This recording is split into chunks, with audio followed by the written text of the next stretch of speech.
gospel singers, and Mahalia Jackson is probably going to be the first person who comes to mind. Sure, but another notable gospel star made his mark before being tragically killed in 1998. Raymond Miles, the gospel genius of New Orleans. We lost Raymond Miles tragically at the age of 40 to the same gun violence we deal with today. About the struggles Miles faced, both inside and out of the church due to his sexuality. In 1998, Raymond Miles was tragically shot and killed in New Orleans.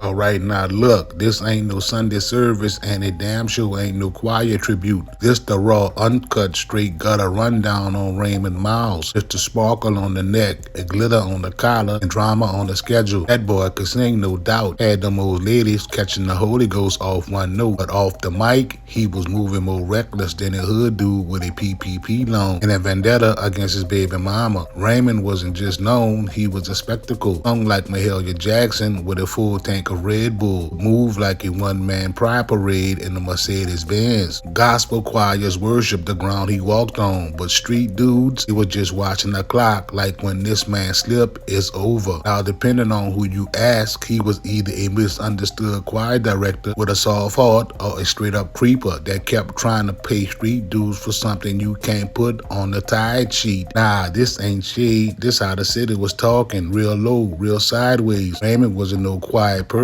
He was bold with it, loud with it, reckless with it, and it wasn't just thoughts, it was actions. Straight up disrespectful moves. That man would flirt with dudes who ain't never gave him that vibe. Dudes with Timberlands on their feet and child support orders in their mailbox. Dudes who only showed up to church cause their mama said, if you want to keep living under my roof, you gonna show your face at Mount Zion every third Sunday. Was one of them open secrets, like the corner store selling loose cigarettes. Ain't nobody say nothing on record, but you mention Raymond's name, people hit you with that long, that boy a predator. He ain't even try to keep it low. I mean, this dude was riding through the city completely butt naked in his car on late night tiptoe missions. Yeah, naked, like no drawers, no shirt, just rainbow vibes and glitter lotion. It got to the point where if somebody said Raymond out driving, you ain't even gotta ask what car. You just said, Lord, I hope that boy got clothes on if he roll up on me. If not, he through. He liked them young. He liked them tall, he liked them rough, preferably with a Glock charge, a baby mama, and an ankle monitor that don't work after 10 p.m. You think I'm lying? Ask around. The whispers were so loud, you needed earplugs to get through the damn French Quarter. But let's not front, that boy could sing. Ain't nobody taking that from him. Born and raised in the San Bernard Project, Raymond had vocals before he had vocabulary. He was blowing lungs out in church before he could even spell hallelujah. You'd see him at 5, 6 years old up in front of the choir like he paid a mortgage on that mic. By high school, he was already local legend status. Full congregations laid out like crime scene tape. Church mothers falling out like he was Teddy Pendergrass reading from Psalms. He didn't just lead the choir, he owned it. Every key change, every run, every yes Lord, that was him. The city let him be. It ain't question the rumors as long as the choir kept winning trophies and the pew stayed full. You know how New Orleans is, talent by silence. If the music sound right, people ignore everything else. He bounced through schools like a substitute teacher on parole. Coin, John Mack, Fauché, McDonough 28. Wherever there was a mic and some youth with rhythm, Raymond was there, fake smiling like he was doing it for the kids. But the real ones know, don't be caught alone in no practice room with that boy, period. Dudes were clown like, man, Raymond gonna ask you to hit a high note while trying to hit something else. Folks would laugh at all. That's how smooth that boy was. Always bringing you food, always got a slick joke, always trying to play that Uncle Raymond role while eyeing you down in your gray sweatpants. But fast forward to late 98, things start catching up to him. Still doing gigs, church shows, weddings, private gospel sets. But the side eyes were stronger now. Where it was, he been flirting with the wrong one. Some street dude from downtown. One of them don't play like that type of dudes. Folks say he told Raymond to back off, straight up, no confusion. But Raymond, he ain't believing no, especially if he felt like he paid you for for some kind of favor. And that's where the street split. Half the city said he got robbed. Other half said he got warned and pushed it anyway. October 11, 1998, the night was quiet but eerie. Elysian Fields looked like a graveyard with street lights, no traffic, no noise. It's that sticky kind of silence New Orleans get when the air thick was something about to happen. Raymond was driving solo dolo, coming from some late night gig. Some say it was a private gospel show. Others say it was something way more personal. Whatever it was, that ride had an expiration date stamped on it. Raymond rode down Charter Street like it was just another night, probably playing one of his own tracks, thinking about the next show or the next man he was going to chase. But then, boom, game over. Car never made it past the block. They said it was a carjacking. That's the line they fed the press. But the streets ain't buying that for a second. Nothing random about how that went down. No witnesses, no cameras, no noise, just gunshots and silence. Like somebody handled it real clean, real quick. No mess, no back and forth, just in and out. Done. He hit him in the chest, close range, execution style. Left him slumped in the driver's seat like a mannequin in a sequin vest. Blood in the seat, car still running, doors locked, engine humming like he was waiting for the next choir note. Nobody called for help. Nobody heard nothing. By the time the sun came up, Raymond was cold, stiff, and gone. The cops showed up, lit off like they was shooting ACSI scene. Ain't nobody fooled. This was New Orleans, baby. Bodies drop every day, and it don't involve a badge or a councilman cousin. It goes in the unsolved bin real quick.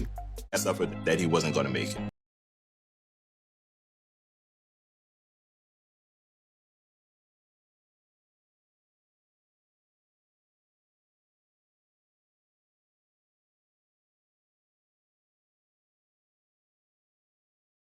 What did the city do? Church ladies cried. Pastors preached, drew together a memorial like he died on the cross, had his face on the altar like he was MLK meets Marvin Winans. But let's keep it real, behind them tambourines and tissue boxes, people was whispering, you know he ain't died over no call. The second line showed up dressed like drag show rejects, sparkles, feathers, fishnets, wigs bigger than their grief. Some came to mourn, some came to flex. One dude had a full choir robe with Rest in Peace Ray spelled out in rhinestones across his back like it was a WWE costume. Ain't even cried, just did a full spin and pose for the camera like it was prom night. But New Orleans don't wait for no grief to settle. One day is balloon releases and gospel tributes. Next week, office balls and second line brawls. Raymond's name faded fast from headlines to barbershop side talk, and it wasn't his vocals remembered. It was the mess, the drama, the boldness, the wildness, the fact that he kept pushing up on people who ain't played like that. Some tried to frame it as a hate crime. He was targeted because he was gay. Maybe that's part of it. But the hood ain't political like that. You flirting heavy with a street dude who already told you to back the fuck up. Then you keep pressing. That ain't homophobia, homie. That's just suicide on a railway plan. See, what Raymond didn't realize or maybe didn't respect, that the streets don't move off sympathy. They move off principle, boundaries. You cross one, it don't matter how good you sing on Sunday. You getting touched. And he crossed one too many. Not too bold. Thought his talent gave him immunity. It ain't no choir robe thick enough to stop a bullet. And the NOPD, and please, they treated that murder like a parking ticket. They wrote it up, dusted off a clipboard, and kept it pushing. No press conference, no public plea. They ain't even fake a reward letter. It was like, well, he gone, and that was just that. Raymond got filed under another dead nigga in New Orleans, sparkles and all. Schools he worked at erased him quicker than an unpaid tab. One day he was on the Wall of Fame at Coin, next day poof, no tribute, no scholarship, no music room in his name. They ain't want no smoke with parents asking why this man around our kids. So they did what the system always do, deleted his memory like a bad voicemail. Them hallways still talk though. Students say he was funny, talented, but extra. Others say he made them uncomfortable, but couldn't quite explain why. Nobody ever bought charges, but others said that the school board treated his memory like hot grease, too risky to touch. I don't get it twisted. Raymond was talented, like once in a generation talented. Legendary ain't built on vocals alone, it's built on how you move. And Raymond moved messy. He lived like he was untouchable, like his voice gave him license to cross every line and laugh while doing it. He dressed like an angel and acted like a trap queen. You couldn't take him nowhere serious without worrying he might say the wrong thing to the wrong man. It was an if.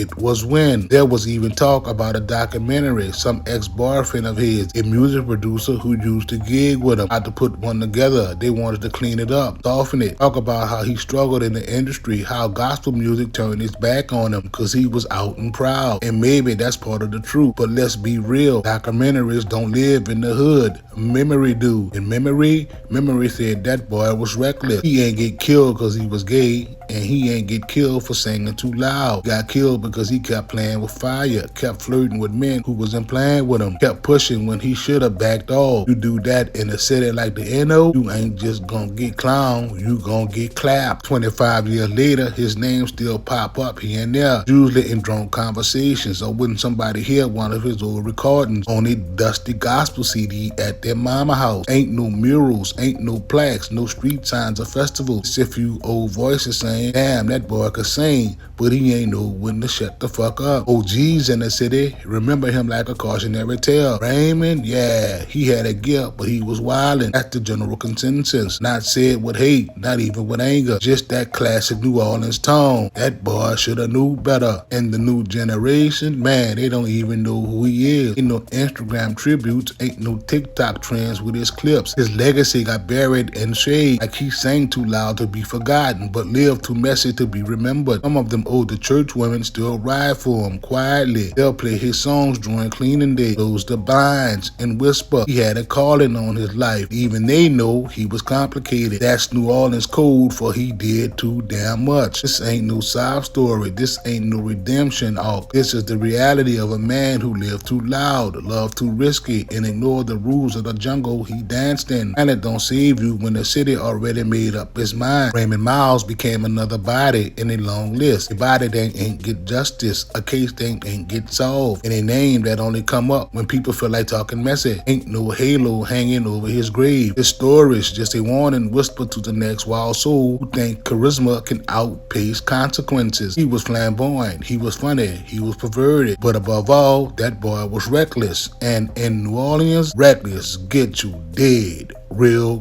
quick.